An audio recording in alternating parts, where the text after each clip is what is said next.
Before we start, please make sure to like, subscribe, and share this video with your friends and family. Also, can you please tell me where and what time you're watching? Thanks. Emma adjusted her grip on the worn spade, its uneven blade catching faint glimmers under the blistering Phoenix sun. Desert Willow Cemetery sprawled before her, a quiet maze of sun-bleached tombstones and twisted mesquite trees. The air carried a faint metallic tang, the smell of dry soil mingling with fading creosote and brittle flowers left to wilt in the heat. She'd taken the groundskeeper job for the paycheck, just enough to keep her afloat after her last gig unraveled. What other choice did she have? Her first day began with a curt, almost dismissive orientation from the cemetery manager, a wiry man named Mr. Ferris. His gaze rarely lifted, as if he couldn't bear meeting anyone's eyes. Handing her a weathered map of the cemetery, he muttered, "Stick to the rules. No exceptions." Then, as though it had slipped his mind, he added, "And don't dig too deep." Emma chuckled uneasily, unsure if he was joking. The rest of his instructions were equally cryptic. Ferris's warnings blended into the cemetery's eerie quiet, broken only by the rasping calls of hawks circling overhead. She tried asking what he meant, but his only reply was a cryptic, "You'll see."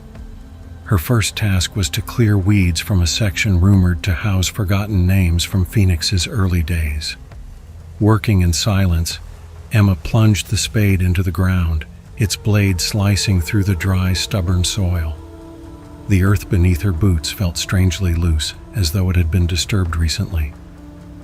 Every so often she caught the faintest whiff of decay, but she dismissed it as natural for a graveyard. As the sun dipped low, casting long, jagged shadows, Emma felt a sudden chill despite the stifling desert air. The spade grew heavier in her hands, its uneven blade snagging on unseen roots. She glanced around, half expecting to see Ferris skulking nearby, but she appeared alone, or so she thought. Out of the corner of her eye, she saw movement, a pale blur darting behind a headstone. Straightening, her heart thundered in her chest. "Hello?" she called, her voice cracking in the silence. No answer came. Shaking her head, she tried to laugh it off. "Get a grip, Emma," she muttered. Turning back to her task, she froze. The ground where she stood bore a faint imprint, as though someone had been standing there moments before. Unease settled deeper in her chest. Later that evening, as she locked up the tool shed, she noticed something unnerving. The spade's blade, once rusted, now gleamed like polished steel. It reflected her pale, uneasy face. Shaking it off as exhaustion, she couldn't shake the eerie sensation of being watched. The next morning, Emma returned to the cemetery just as the sun painted the grounds in soft oranges and pinks. The beauty of the scene did little to ease the discomfort that churned in her stomach. She tried convincing herself the odd events were a product of her overactive imagination. Yet Ferris's cryptic words gnawed at her. Stick to the rules, no exceptions. What rules? He'd provided no list, nor had her rushed training offered any details. As she approached her assigned section, something new caught her attention. A fresh mound of dirt near a cluster of scraggly oaks. Curiosity tugged at her. Adjusting her gloves, she walked over. The mound was unnaturally tidy, as though someone had deliberately placed it there.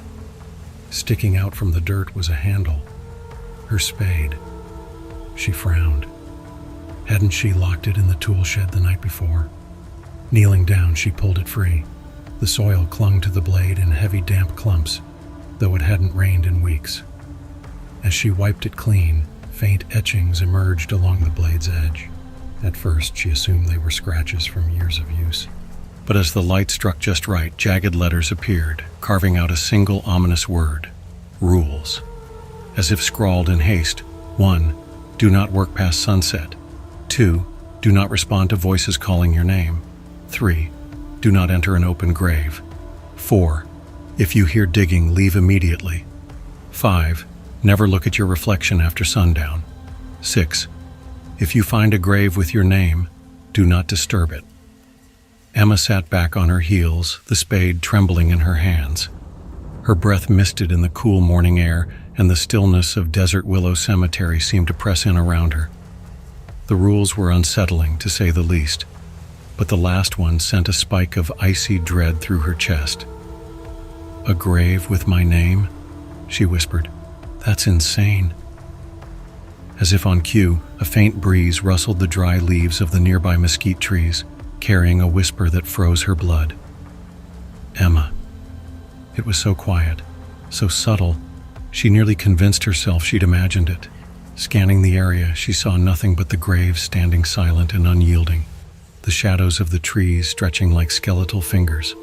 Swallowing hard, she jammed the spade into the dirt and stood. She didn't know what kind of twisted prank this was, but she wasn't going to let it get to her. As she walked back to the tool shed, the wind carried the whisper again.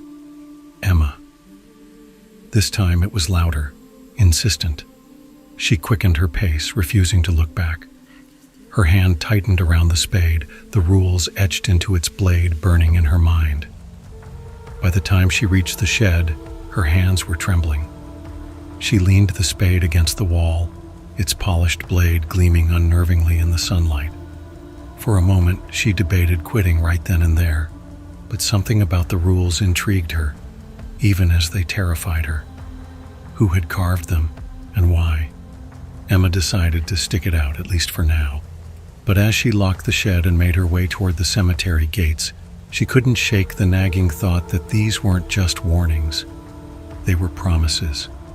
The afternoon sun hung low, casting wavering shadows across the cemetery. Emma spent the day tending to the older sections, clearing debris from neglected graves and trimming wild shrubs threatening to swallow the tombstones. But her mind kept circling back to the spade and its rules. Each time a cold chill crawled up her spine. As the light dimmed, she found herself back in the grove where she'd first discovered the spade. Telling herself she was just retrieving her tool, Emma knew deep down her curiosity was eating her alive. The rules had seemed ridiculous at first, but the whispers and the eerie silence made them harder to dismiss. She approached cautiously, her boots crunching softly against the gravel path. The spade wasn't where she'd left it. Her pulse quickened as her eyes darted around the grove. A sudden rustling in the leaves made her spin around, half expecting to see Ferris or another worker. But there was nothing, just rows of weathered headstones and towering trees. And then she saw it. A grave set apart from the others, partially hidden beneath a curtain of ivy. She was certain it hadn't been there earlier. The mound of dirt looked fresh, as though dug only hours ago. The headstone was plain, unmarked except for a single name etched deeply into the stone. Emma Collins. Her blood ran cold. She tried to step back, but her legs felt heavy, rooted to the ground. The spade lay propped against the headstone as if deliberately placed there. She swallowed hard, her throat dry. "This is some kind of sick joke," she muttered, her voice trembling. As she stared, the air seemed to shift. The light around her dimmed unnaturally, and the distant hum of the highway faded, replaced by an oppressive silence. The rules echoed in her mind, sharp and clear. If you find a grave with your name, do not disturb it. Emma took a shaky step backward, then another. The shadows under the trees lengthened, creeping toward her. Panic rising, she turned to flee, but her boot caught on a tree root. She fell hard, the impact jarring her. And then it came again, a whisper, louder this time. Emma, it was unmistakable. A voice, soft and raspy, almost familiar. She scrambled to her feet, heart hammering. The headstone was closer than before, she was sure of it. Though she hadn't fallen far, the grave seemed to have shifted, creeping toward her like a predator. "Who's there?" she called, her voice cracking. The shadows thickened, twisting into a vague, humanoid figure near the grave. Its features were indistinct, but the tilt of its head made it seem as though it were studying her. Emma stumbled backward, her hand instinctively reaching for the spade. The moment her fingers wrapped around the handle, the figure vanished, and the oppressive silence lifted. She didn't wait to see if it would return. Clutching the spade, Emma ran, her boots pounding against the uneven ground until she reached the far edge of Ashmere Cemetery. There, she collapsed against a weathered bench, her chest heaving and hands trembling. By the time she mustered the courage to return to the tool shed, the cemetery was cloaked in night. She told herself it was all in her head, her imagination playing cruel tricks. Maybe the grave wasn't fresh, maybe she'd missed it earlier, the whispers, probably just the wind threading through the ancient trees. Yet the spade felt heavier now, as though it had absorbed the weight of her dread. As Emma neared the shed, the faint glow of a lantern spilled through its cracked wooden slats. She paused at the threshold, peering into the cluttered interior. There was no sign of Mr. Fletcher, the head groundskeeper, or any of the others. The silence inside felt unnatural, like the room itself was holding its breath. Setting the spade against the workbench, Emma exhaled shakily. She switched on the small desk lamp, its weak glow illuminating a notebook. She needed to write down her thoughts, try to make sense of everything, but as she lifted her pen, the words refused to come. Her mind churned, but the page remained blank. A faint scratching broke the silence. She froze, the pen slipping from her fingers. The sound was subtle but insistent, coming from the far corner where an old cabinet loomed against the wall, a relic of a bygone era, its surface warped with time. "Fletcher," she called, though she knew it wasn't him. Her voice barely carried. The scratching stopped. Steeling herself, Emma moved toward the cabinet, her heart pounding. "It's mice," she told herself. "Maybe a raccoon." But as her hand gripped the rusted handle, hesitation gripped her. The rules flashed in her mind like a warning siren. If you hear scratching in the shed, do not open the cabinet. Her breath hitched, but curiosity gnawed at her. Slowly, she turned the handle. The door creaked open, revealing rows of old gardening tools. Nothing unusual. Relief flooded her, until her eyes dropped to the bottom shelf. A small dirt-smeared mirror leaned against the back wall. Its surface was cracked, the glass fractured into a spiderweb of lines. Emma stared at it, dread pooling in her stomach. The reflection it offered wasn't hers. The figure in the mirror was gaunt and pale, its eyes sunken and lifeless. Its lips moved soundlessly, but then a whisper slid into her ear so close it felt as though someone stood behind her. "Get out while you can." Emma stumbled back, slamming the cabinet shut. The whisper turned to laughter, soft at first, then louder, more insistent. It filled the shed, weaving through the shadows. She grabbed the spade and bolted outside, slamming the door behind her. The cold night air hit her like a slap, but the laughter followed, threading between the gravestones, rising into a cacophony. Her head throbbed with the sound, her knuckles whitening as she gripped the spade. And then, silence. Emma stood trembling, her chest heaving as her wide eyes scanned the moonlit cemetery. The graves were still, their headstones bathed in silver light. But in the distance near the grove where the fresh grave had appeared, a faint flickering light danced in the shadows. Her instincts screamed at her to leave, get in her car and drive as far from this place as possible. But something inside her, whether it was curiosity, desperation, or sheer madness, pulled her toward the light. Like a moth to a flame, Emma moved closer. Flame. She moved slowly, her boots crunching against the loose gravel path. The spade held firmly in her grip as though it might ward off whatever horrors lay ahead. The light pulsed rhythmically, dimming and flaring with an almost hypnotic quality as she stepped closer. The whispers returned, not soft this time, but a cacophony of voices overlapping in a grotesque symphony. "Turn back. You don't belong here. She'll take you too." The voices came from all directions, circling her, making her skin crawl. She stopped, spinning around in the dark, her breath quick and shallow. She could see no one, but the whispers persisted, closer now, sharper, like they were slicing through her resolve. "Shut up," she shouted, her voice cracking. "Leave me alone." The whispers didn't stop. Instead, they seemed to converge ahead of her, swirling around the flickering light. As Emma reached the edge of the grove, she saw the source, a lantern hanging from a low branch of a gnarled, leafless tree. The lantern swayed gently, casting long, distorted shadows across the gravestones beneath it. And there, directly below, was the grave, the fresh one. Her heart sank as her eyes fell to the headstone. It was pristine, its surface glistening faintly in the moonlight as though freshly polished. The name carved into it made her blood run cold. Emma Fields, born 1991, died 2023. "No," she whispered, shaking her head. "No, this isn't real. This isn't happening." She staggered backward, her legs threatening to give way.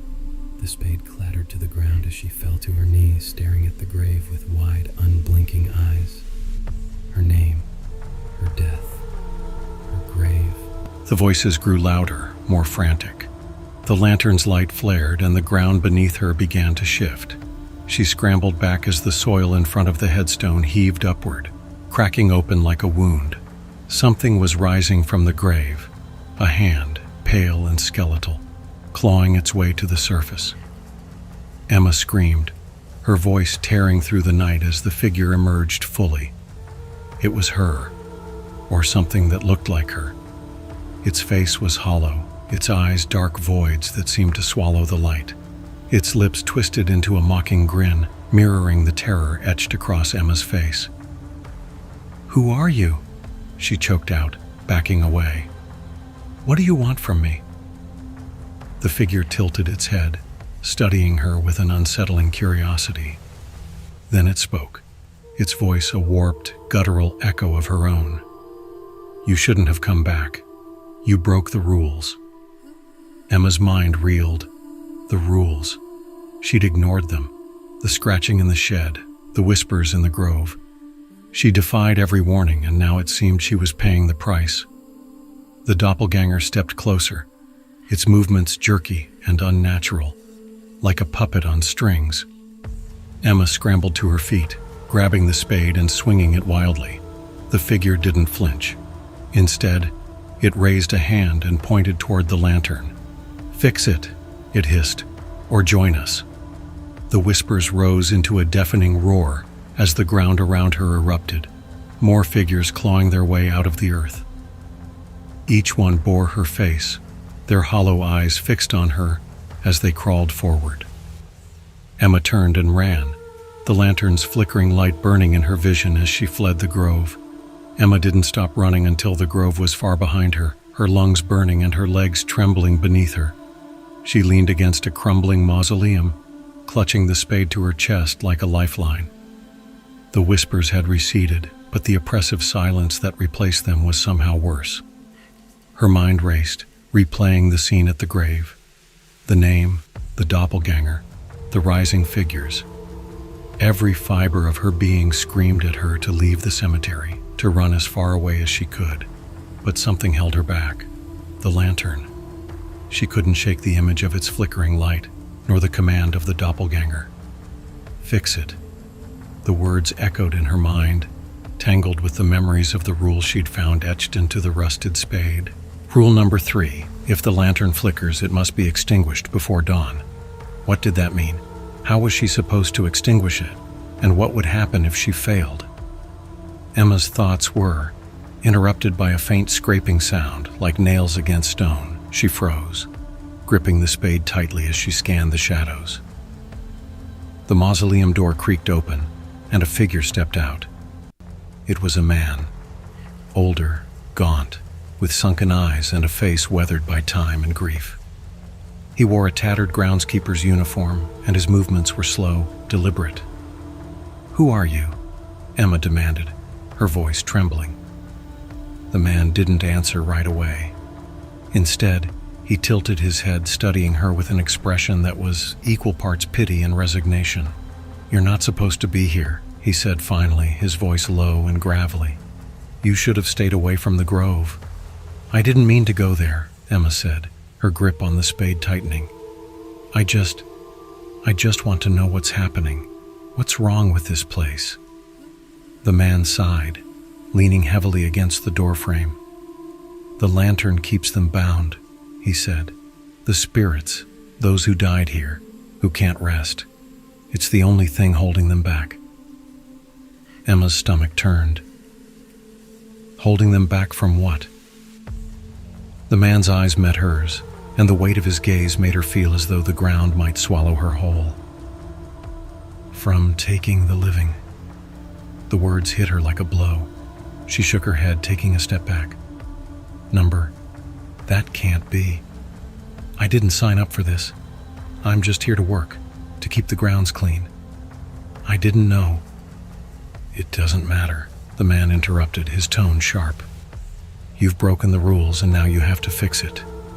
If you don't extinguish that lantern before dawn, they'll come for you. And they won't stop." Emma's mind reeled. She wanted to scream, to argue, to demand answers, but deep down she knew he was right. The rules, the voices, the doppelganger, it all pointed to the same grim conclusion. "How do I extinguish it?" she asked, her voice barely above a whisper.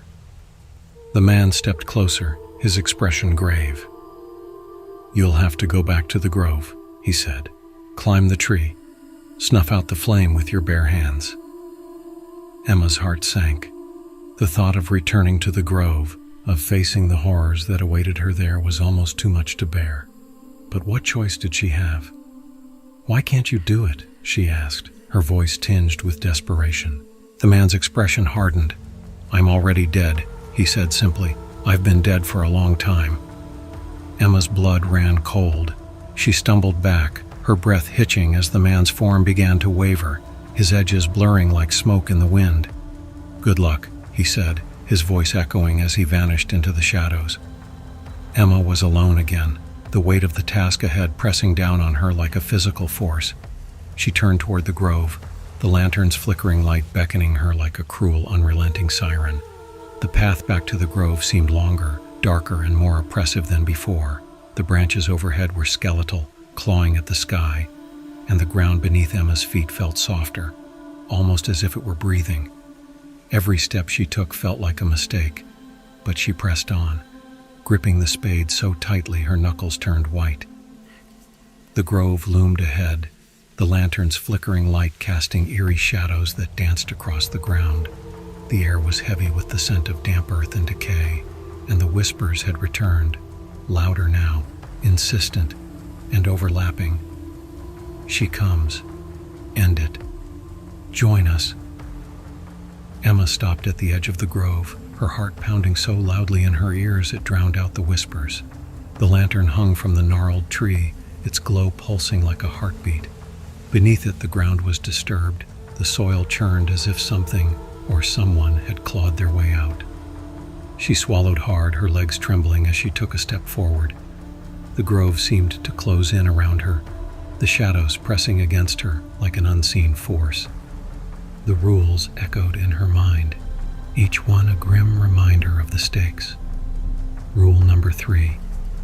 If the lantern flickers, it must be extinguished before dawn. She reached the base of the tree, her breath hitching as she looked up at the lantern. It swayed gently, the flame inside flickering erratically.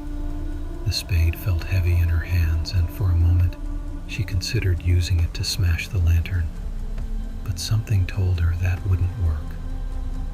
The man's words echoed in her mind. "Snuff out the flame with your bare hands."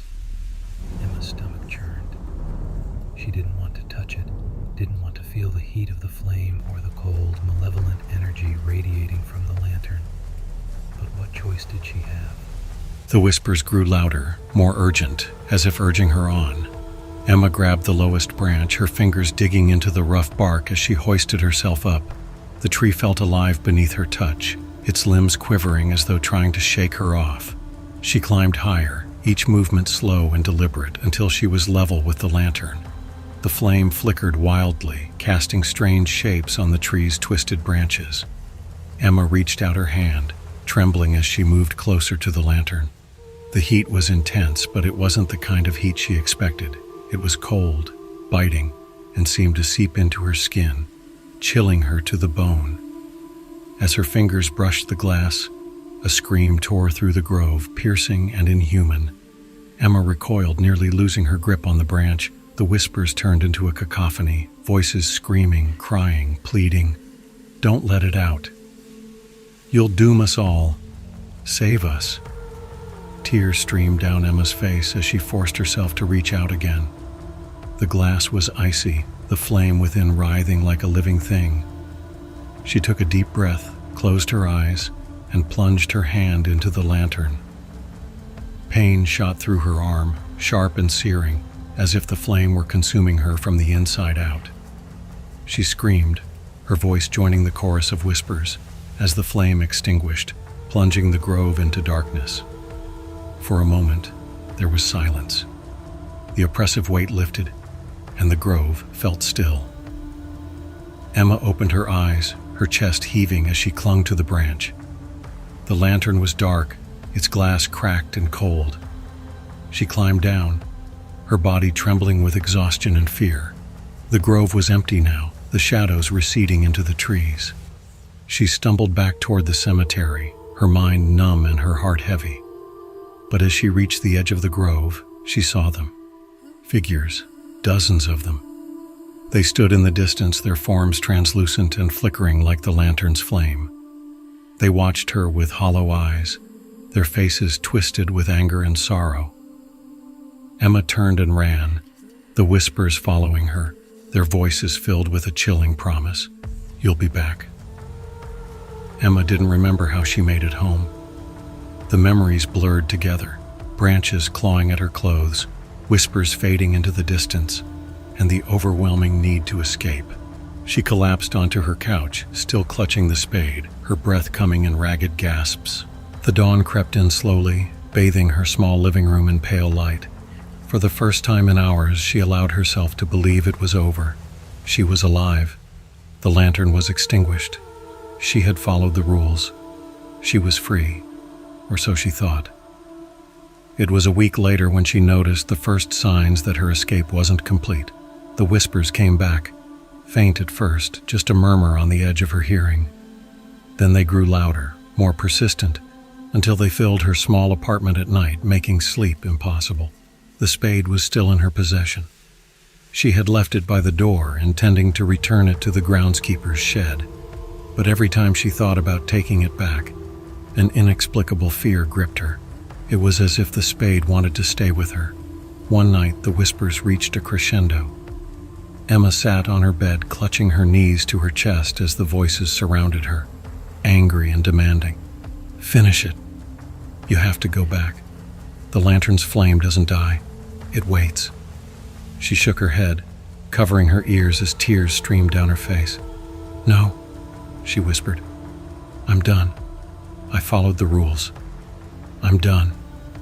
The room grew colder, the air heavy and suffocating. The whispers stopped suddenly, replaced by a single voice, deeper, more commanding, and filled with a terrifying finality. "You are the keeper now." Emma froze. Her reflection in the window caught her attention, and for a moment she didn't recognize herself. Her eyes were hollow, her face pale and gaunt. She looked wrong, different. She turned toward the spade, which now stood upright in the corner of the room, its rusted blade glinting in the moonlight. Beside it was the lantern. She hadn't brought it home, hadn't seen it since she extinguished its flame. But there it was, its cracked glass faintly glowing with a pale, cold light. A chill ran down her spine as realization set in. The lantern hadn't been extinguished. It had simply passed to her. Her phone buzzed on the nightstand, snapping her out of her daze. She grabbed it with trembling hands and saw an unfamiliar number. Against her better judgment, she answered. A man's voice came through, panicked and desperate. "Please, you have to help me. I've been hearing whispers. They're telling me about rules. I don't know what to do. Please." Emma's blood ran cold. She opened her mouth to respond, but no words came. Instead, she heard the whispering start again, this time coming from her own throat. She dropped the phone, her hands shaking uncontrollably. The lantern's glow grew brighter, and the spade seemed to hum with energy. Emma felt the weight of the cemetery settle on her shoulders, crushing and inescapable. She was the keeper now. The next morning, her apartment was silent. The spade and lantern were gone. Emma was gone. But in the cemetery, a new grave appeared, marked with her name and the date of her death. No one would ever hear her story. But the lantern, now hanging in the grove once more, awaited its next keeper.